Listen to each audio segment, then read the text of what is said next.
क्या कहना चाहेंगे महराज जी? पहला इंटरव्यू हमने किया था आपका जब आपने नॉमिनेशन फाइल किया था यूएनटी ने, तो क्या लगता है लगातार आप सुर्खियों में रहते हो और जनता की आवाज को बुलंद करते हैं, मगर ब्यूरोक्रेसी की बात करें तो ब्यूरोक्रेसी को आप साफ तौर पर ऐसे ललकारते हैं तो जनता जो देखती है और जनता आपके समर्थन में रहती है। क्या लगता है आपको, ब्यूरोक्रेसी आपके कहीं नाराज तो नहीं रहती है आपसे? देखिए, मेरे से नाराजगी किसी को नहीं है और ना होनी चाहिए। मैं लोगों के लिए आया हूँ, वक्त के हालात को बेहतर करने के लिए आया हूँ, और उसमें मेरा संगठन जो है ब्यूरोक्रेसी एक हिस्सा है। बस उनको योगदान देना है ताकि हम आवाम की बेहतरी के लिए काम कर सकें। जनता के लिए जब भी आवाज उठाने का मौका मिले या उसे ठीक करने की जहां पे भी जरूरत हो वहां पे महराज खड़ा रहेगा। इसमें नाराज किसी को नहीं होना चाहिए। सबकी जिम्मेदारी बनती है, सबका फर्ज बनता है। हमने एक बेहतर मुस्तकबिल आवाम को देना है और इस मुल्क को बेहतरी की ओर अगर बढ़ाना है तो सबको अपना योगदान समझना। असेंबली सेशन जो है वो दूसरा शुरू होने वाला है, तो क्या लगता है आपको कि महराज मलिक की क्या क्या डिमांड्स जो हैं वो स्पीकर महोदय के आगे रहेंगी और असेंबली में आप उठाएंगे? देखिए, वो तो वक्त ही बता देगा क्या हालात हैं और किन मुद्दों को लेकर हमने बात करनी होगी, लेकिन उससे पहले सरकार बनी है, सरकार भी तो काम करना चाहिए। देखिए, खाली मेरा एक मानना नहीं है कि मैं वहां असेंबली में जाके क्या बात रखूं। अगर मैं कैजुअल लेबर की बात करूं तो अगर मैं वहां पे अपनी कॉन्स्टिट्यूंसी के कैजुअल लेबर की बात करूं तो यकीनन वो पूरे जम्मू कश्मीर की बात होगी। बेरोजगार अपने इलाकों की बात रखूंगा तो वो तो पूरे जम्मू कश्मीर की बात होगी। बिजली का बहरान है, एक जगह की बात करने से पूरा असेंबली के अंदर जब सेशन लगता है तो उसमें पूरे जम्मू कश्मीर की बात रहनुमाई होती है। खाली मेरी कॉन्स्टिट्यूंसी के कैजुअल लेबर को परमिट करेंगे नहीं, खाली मेरे इलाके के लोगों को फ्री की बिजली देंगे नहीं, है ना, फ्री के कनेक्शन गैस के देंगे नहीं, पानी देंगे नहीं, एजुकेशन बेहतर खाली मेरी हो नहीं सकती है। उसको एक बड़ा एक घर है बड़े पैमाने पे, और पूरी सरकार को मिलकर, अपोजिशन को मिलकर जम्मू कश्मीर की बेहतरी के लिए काम करना चाहिए। और वक्त बता देगा किन किन मुद्दों पर बात होगी, और मुझे लगता है मेरे से बेहतर सरकार भी समझती है। जिन लोगों को ज्यादा मैंडेट मिला है, जिन लोगों के ज्यादा एमएलए निकल कर आए हैं, मुझसे बेहतर अगर वही लोग आवाज उठाएंगे तो जमीनी सतह पर जो चीजें करनी है उन्हीं के लिए उनको भी चुना है। कहा यह जाता है कि महराज मलिक, आज आप विधायक हैं, मगर विधायक होने से पहले आप डीडीसी मेंबर भी रहे हैं, तो उससे पहले आपकी जो कंडीशन थी, गाड़ियों की बात की गई, बड़े सारे ट्रोल हुए, हर एक चीज को आप समझ रहे हैं मैं क्या कहना चाहता हूं, जनता भी जानती है। साथ ही साथ इस वीडियो को शेयर भी करिएगा और अपनी राय जरूर कमेंट करिएगा कि महराज मलिक जो विधायक बनकर आए हैं ढोडा के, तो जनता ने इनको समर्थन दिया है, अपना वोट, कीमती वोट इनको दिया। तो क्या लगता है आपको कि महराज मलिक जो काम कर रहे हैं वो सही कर रहे हैं या नहीं?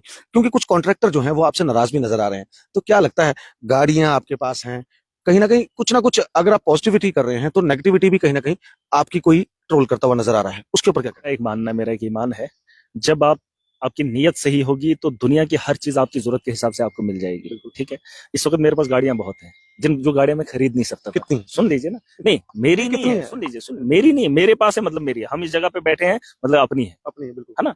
और अगर मेरे पास कोई गाड़ी है किसी की मैं चला रहा हूँ, मैं उसको अपनी समझता हूँ। मेरे मैं कपड़े पहनता हूँ किसी के हूँ पहने मैंने, मैं अपना समझता हूँ। देखिए, जरूरत के हिसाब से, वक्त के, ये ऊपर वाले की मर्जी है। आज मेरे पास बहुत सारी गाड़ियां, फॉर्च्यूनर भी है, स्कॉर्पियो भी है, थार भी है, बुलेट भी है।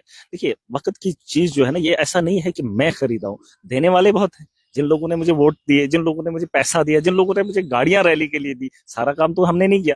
अब बहुत सारे लोग हैं जो हमें चाहने वाले हैं। हम जिन रास्तों से गुजरते हैं, लोग हमारे दीवाने। अभी कोई खाने पे दावत दे रहा है और खाने का इंतजाम उसने ऐसा किया है, शायद हमने शादियों में वैसे न्योते नहीं खाए होंगे। अब किसी की हमदर्दी को आप इस तरह से नहीं रोक सकते। और अल्लाह ने कहा है कि जब आप को इज्जत मिलेगी, रुतबा मिलेगा, उस हिसाब से आपको वो दो चीजें भी आएंगी। अभी मेरे पास 1.5 लाख तनख्वाह है, तो क्या करूं 1.5 लाख का? अब मुझे पता है 5 साल मेरे पास 1.5 लाख खाना है, लेकिन 1.5 लाख का करूंगा क्या? खाने पे तो लगाऊंगा नहीं। अब कुछ चीजें हैं जो चीजें मैं खरीद सकता हूँ, वो मेरी जरूरत है, मैं बना सकता हूँ, मुझे वो चीज करनी है क्योंकि अल्लाह ने दिया है, छोड़ू कहाँ। हाँ, जो लोग मुस्तहिक हैं उनको भी देता हूँ, कभी कभार जरूरत के हिसाब से लोगों को देता हूँ। बहुत सारी चीजें हैं, ये अपना हिसाब है। बहुत सारे लोग मालदार हैं, बहुत सारे लोग अच्छे हैं। ऐसा नहीं है कि करप्शन, और जो विवादों में रहे वो करप्शन कर सकता है, क्योंकि मुझे पता है कल को एक भी आदमी खड़ा हो सकता है, हाँ भाई इसने मेरे से पैसे लिए। वैसा नहीं है, ये वक्त के हिसाब से उसका वादा है, हमें उस पर भरोसा है। और दुनिया में इज्जत भी मिली है, शोहरत भी मिली है, और रुतबा भी मिला है, और वो ताकत भी मिली, और वो वजूद भी बख्शा है, और वो चीजें भी मिलना तय। जैसे कि बड़ी रैली हुई जब आप विधायक बनकर आए, और आम आदमी पार्टी के ऐसे नेता जिन्होंने आम आदमी पार्टी का गठन किया, जो एक वैगनोर, ब्लू कलर नीली वैगनोर में घूमते थे और कहते थे मैं सीएम नहीं हूं, मैं प्रोटोकॉल चाहता ही नहीं हूं, मगर उसके बाद उन्होंने प्रोटोकॉल भी लिया, उसके ऊपर क्या कहना? जब आपको बीच सड़क पे कोई सही फेंक दे, बीच सड़क पे आपको कोई पकड़ के आपको गोली भी मार दो, वैसे तानाशाही तो है, आपने नहीं देखा? तानाशाही का आलम है, गुंडे इनके सब जगह बैठे हुए हैं। प्रोटोकॉल की बात नहीं है, वक्त की जरूरत है। जब इंसान का नाम उतना हो जाता है तो जरूरियात बढ़ जाती है, आपके दुश्मन हो जाते हैं, और आपको सेफ्टी रखना बड़ा जरूरी है। आप ये मत बोलिए गाड़ी गाड़ी गाड़ी किस लिए, उसने तो दिल्ली के स्कूल भी बनाए। अब मोदी का प्रोटोकॉल कितना बड़ा है, वो तो दिन में 10 बार कपड़े पहनता है, उतारता है, लगाता है, और लाखों के है, उससे कोई सवाल नहीं करता है। केजरीवाल ने दिल्ली के अंदर स्कूल बनाए, वो बात भी कर लो।